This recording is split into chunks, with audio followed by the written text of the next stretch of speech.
Tonight we bring you Squaw Valley's gift to the screen and radio, Stuart Erwin, in another chapter of the canine comedy called Dawgs.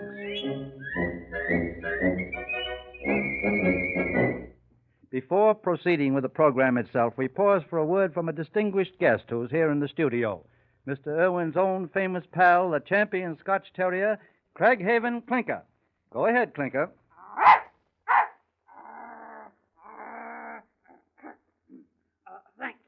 Thank you kindly.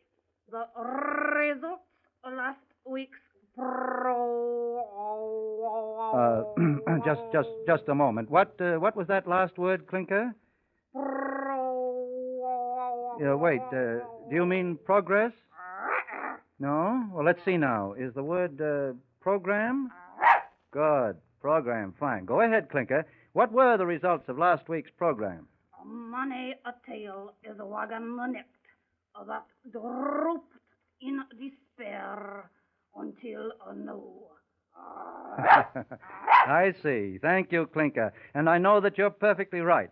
The response to last week's program made 5 fine dogs happy in new homes and brought joy to 5 lucky listeners.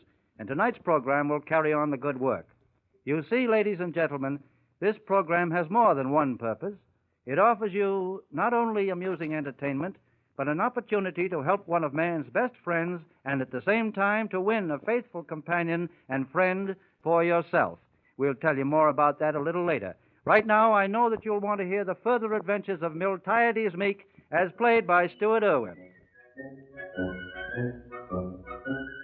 Last week, you remember that there was considerable excitement brewing in the Meek household.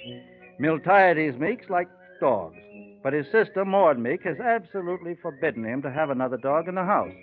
It seems that Maudie's heartthrob, one Paul Potter Otway, is afraid of dogs. Maud would like to see Potter Otway elected mayor of the town in place of the powerful political boss, Jack Mack. She is launching her candidate's campaign with a luncheon for 20 very influential ladies, including the society reporter, Jean Kraft. Maud wants Miltiades to meet Potter Otway at the luncheon, too, provided that Milt will consent to wear a necktie and forget dogs. But Milt has other ideas of spending his afternoon, and at last report, he was on his way out to the greenhouse via the cellar with a huge iron pot containing a suspiciously large quantity of mush and meat. Petal Jefferson, the colored maid, suspects that Milt has dogs hidden in that greenhouse, but she's agreed to keep the guilty secret. And now, as our story opens tonight, the buzzer in the kitchen sounds, and Petal enters the living room in response to its call.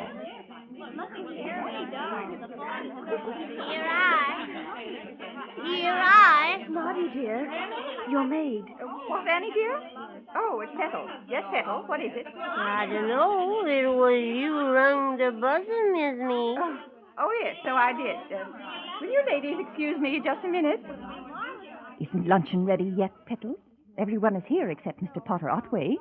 I can't keep them waiting much longer. Yes, it's all ready right now. Well, then, what have you been doing? Why don't you announce it? Oh, what did I say? Say the luncheon? No, wait a minute. The collation.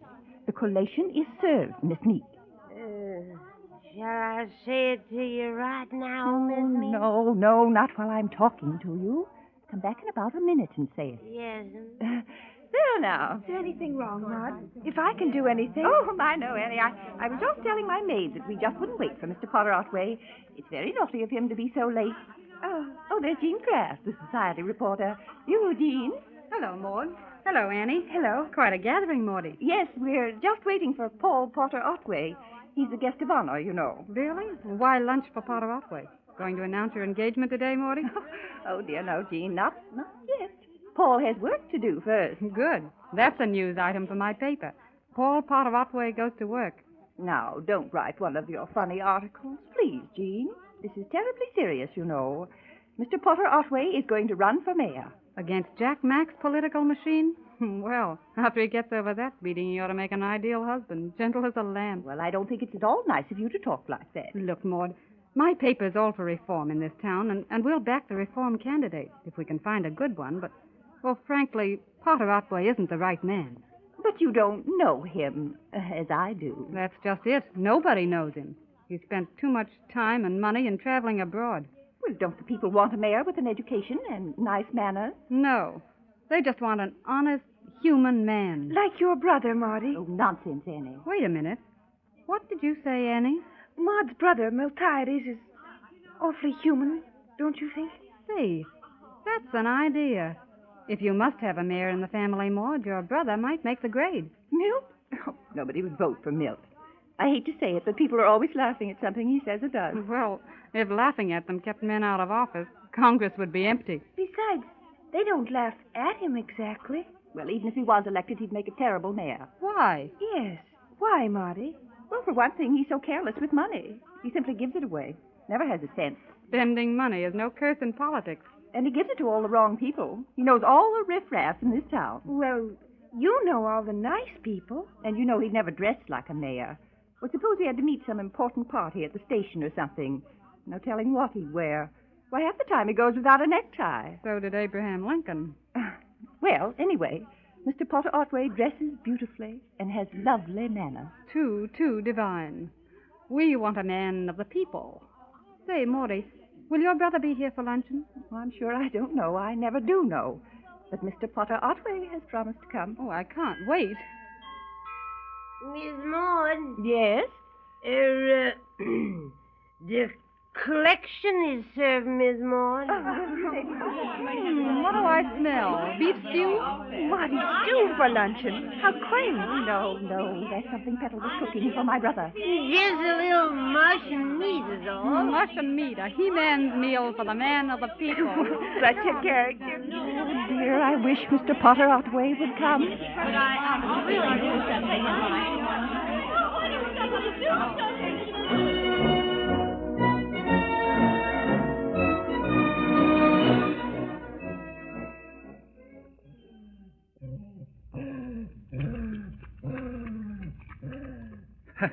Look at that little one eat, will you?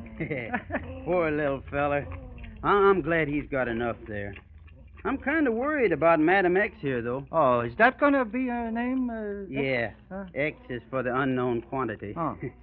I think she ought to be eating more, though, don't you, Fred? Oh, I don't know. She made out a good meal. After her puppies get here, why, she'll have more appetite, maybe. Yeah. I fixed up this soft bed for her here.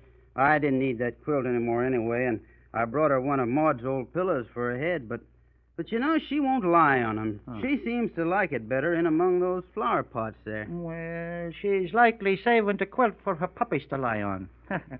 Dogs is smart, ain't they? Oh, they sure are. Huh? You can't fool a dog. No. If a dog likes a person, well, I know that person's all right. Yeah. That's why I know you're all right, Fred. Even if the police are looking for you. Yeah, well, look, I don't want to get you into no trouble, Mr. Meek. No trouble at all, Fred. If you don't mind sleeping out here in the greenhouse, why, you're welcome to stay as long as you like. Thanks, Mr. Meek. It's like this, see? I didn't ought to tell nobody, but you're all right. I know that, so... You don't have to explain to me, Fred. The dogs took to you right away, so you just stay here till things kind of blow over, see? You can help me take care of the dogs. Is that mattress I brought out comfortable? Oh, sure, it's swell. But ain't the one that's used to sleeping in it going to miss it, though? Oh, no. He won't miss it. That's my mattress, Fred. Well, what are you sleeping on? Some blankets. It's a lot of fun. Like camping, you know, only indoors. Say, your sister ain't going to get wise, is she? I hope not. Oh, well, she hardly ever goes into my room. Petal, that's a hard girl. It cleans it up sometimes. You know, I'd kind of like to tell you why the cops is looking for me, Mr. Meek. You might hear some bum stories around town. Some wise guy might tell you I was an old lag, see? Oh, I knew about that. You did? Oh, yes. It was in the papers. Police seek ex-convict for questioning. They didn't say what questions they want to ask you, though. Well, it's like this, see? I know some things about some of the big bugs in this town, see? Oh. You know Jack Mack, don't you? The mayor? Yeah. Oh, yeah, sure. He often speaks to me on the street. Sometimes he gives me a slap on the back, too. Yeah. He's quite friendly. Well, election is coming on, see? Oh. And certain parties would like to hear what I know about Jack Mack's campaign fund. Yeah, lots of people wonder how he got so rich on the mayor's salary. Yeah. So I get the word to get out of town. But the other guys has got the roads watched. I couldn't even hop a rattler. I was up against it for a hideout, see? Well, couldn't Mr. Jack Mack help you any? Yeah, he helped a lot. When he finds out I'm still in town, it's one of his mugs that tries to slug me with a lead pipe. I got him first, is all. You did? Yeah. Say, was he the man they found in our alley back of the house here? Yeah. I give him the old razzle-madaz. He didn't croak, did he? No, but he's very discouraged. Well, anyways, he comes at me with a lead pipe, don't he? It was self-defense. You got the best of a man with a lead pipe? Sure. Hey, let me show you something. It might come in handy for you to know. Look, you make off you got a club or something, see, and come at me with it. We're friends, aren't we, Fred? Oh, sure. Come on, I won't hurt you. Come on, come at me now. Well, how will I come at you? Tough. Like you're going to crack me right on the noodle, see? Like this? That's it. Come on. Well, all right. Here I come. See? I get your arm in here, see? And I get the other arm over in here, see? And then I takes my head, see? And hold still now, so as I don't hurt you. I takes my head up under your chin and I ups like that, see? Right on the button. Get it? Uh-huh. I got it. Say, that's a dandy. Yeah. Yeah? I'll show you how to break a guy's leg the next time. Oh, thank you. Thank you very much, Fred. But I don't think I have any enemies, though. Well, you never can tell when you might have. Even a swell guy like you meets some very bad eggs sometimes. I know some of the worst eggs in this town. Yeah, and everybody likes you, kid. You're racist with all the boys, but this election is going to be quite a rumpus, see? Once you take sides in politics in this town, why, the other side is apt to get very rough with you. Oh, I'm not going to take any sides. No, I'm not going to get into it at all. You are into it. Huh? Yeah, by hiding me out. If they gets wise, the ones that's looking for me will be after your scalp, too. See? Oh, yeah, I see. Well, I'll be on my guard. Yeah. Which side is after you, Fred? Oh, both sides is after me, kid. Oh. Oh, sure. The reform crowd's got some strong-arm guys want to ask me questions. So Jack Macshags want to keep my mouth shut, and the cops is after me from habit. You got to watch 'em all, kid. You know, I think maybe I better scram out of here and take my own chances with 'em. No, Fred. I have offered you the hospitality of the Meeks. You're under my roof, Fred, in my greenhouse anyway. You're my guest. Yeah, but... Well, now, I won't hear of your leaving. You're under my protection. Say, kid, you're okay. And if ever I can help you, just let me know, see? Shake. Thanks, Fred. Oh, did I hurt your hand? No, that hand has never been just right since I broke it on Al McGlynn. You hit Al McGlynn with that mitt? I only hit him once. Oh, you didn't ought to go up against prize fighters, kid. Oh, he wasn't a famous fighter then. It was in school days. He was being very rough with a much smaller boy, and I had to do something. And you only hit him the once? Uh-huh. After that, he hit me several times, I think. Oh. He KO'd you, did he? Not quite. It was a moral victory for me, you might say. You got plenty of nerve, kid. Oh, I have to live up to my family motto, you know. You what? The motto of the Meeks. What's a motto? Well, it's what you have under your coat of arms. Doesn't your family have a coat of arms, Fred? Not so far as I know of. I never met my family. We do. It goes back 2 generations. Yeah? To my grandfather. He was always in trouble, you see, because he was a very small man and people thought they could pick on him. So he made up our coat of arms as a warning, you know. Well, what did he make up for it? Well, here it is on my watch. Hey, where is my watch? Oh, I forgot. Here's your watch, kid. I was going to give it back to you. I was just practicing, see? Oh. Well, thank you, Fred. It's I wouldn't want to lose that watch, you see. Well, now look. See the coat of arms? It looks like a sheep on its hind legs. It's a lamb, Fred. A lamb rampant. That means ready for a fight, you know. And those things on the lamb's front feet are boxing gloves. And that's the Meek family's motto underneath, see? It says, meek, but oh my. Oh, I get the idea. You just take a peek at this and you ain't afraid of nobody, huh? Well, I'm not afraid of anybody except my sister. Well, of course, that's different. She's one of the Meek gang, too. Maybe that's it. She won't even let me keep a dog. Not even a little one like this. Hey, Fred, What? What's going with that little dog? I don't know, pal. Why, he was here a minute ago. Look at the door's open. Why, he must have got out. Oh, my, if my sister ever sees him. Listen. That's a dog barking. A small dog. Yeah, it's him. I'll have to hurry, Fred. I'll try to get him before my sister sees Well, him. maybe I could get him for you. No, you stay here and watch Madam X, the little mother, and let me know if anything happens. Count on me, pal. I've got to get that little dog. He might be barking at some of my sister's company, and I'll see you later.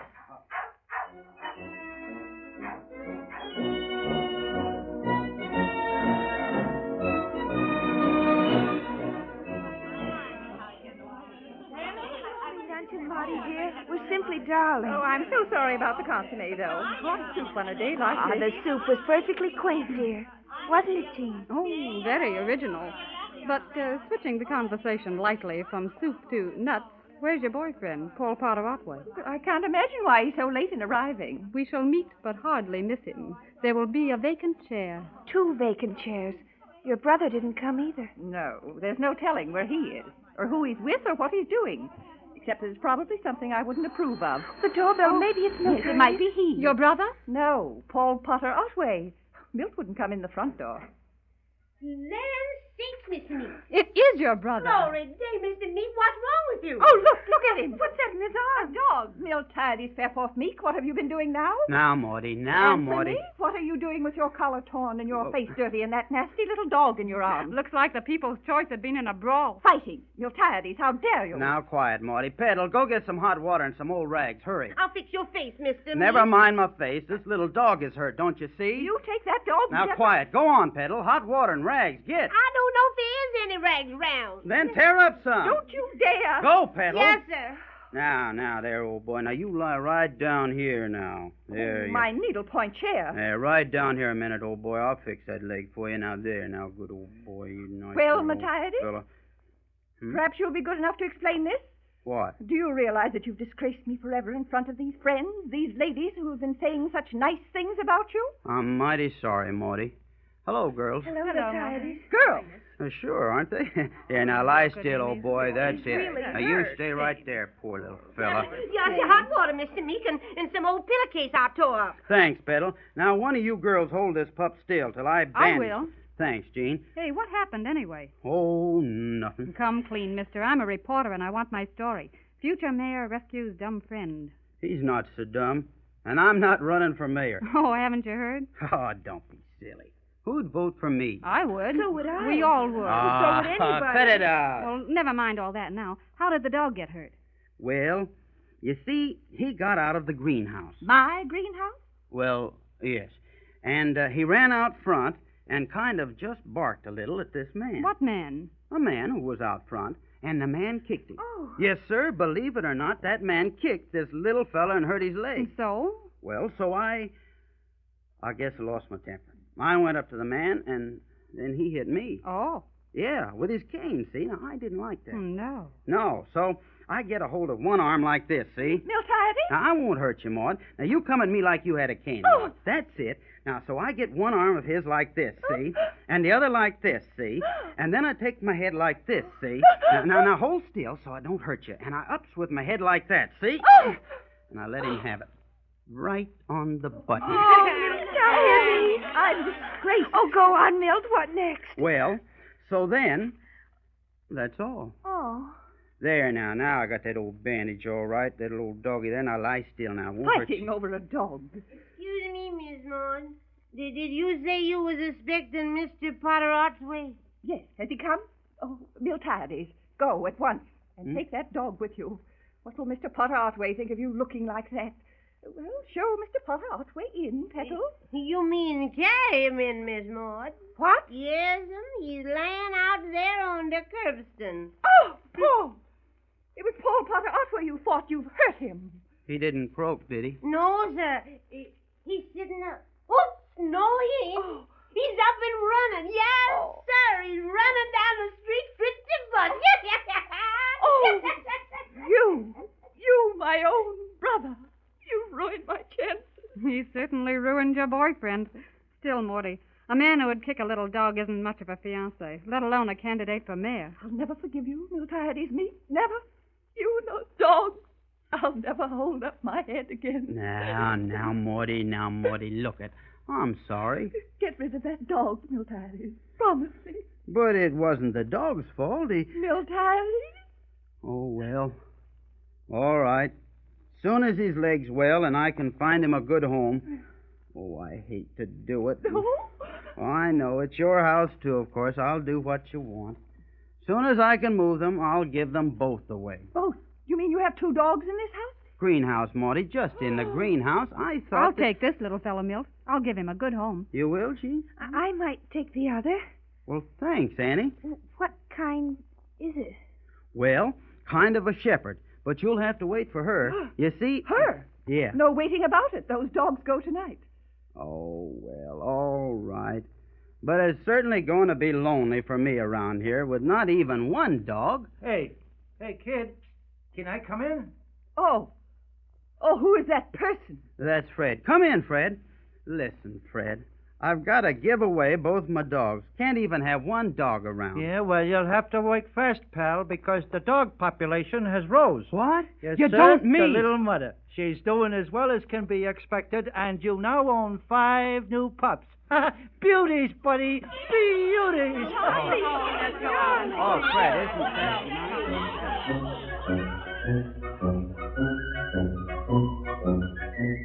Will Miltiades Meek really run for mayor in the hottest fought campaign of the years? Will Fred escape his enemies? Will Petal ever learn? Will Maud relent? Next week, we'll bring you further details of the adventures of Stu and his friends. And meanwhile, here's something that you can be sure of. If you want a fine dog presented to you by the well-known movie star Stuart Erwin, absolutely free of charge, just write and say so.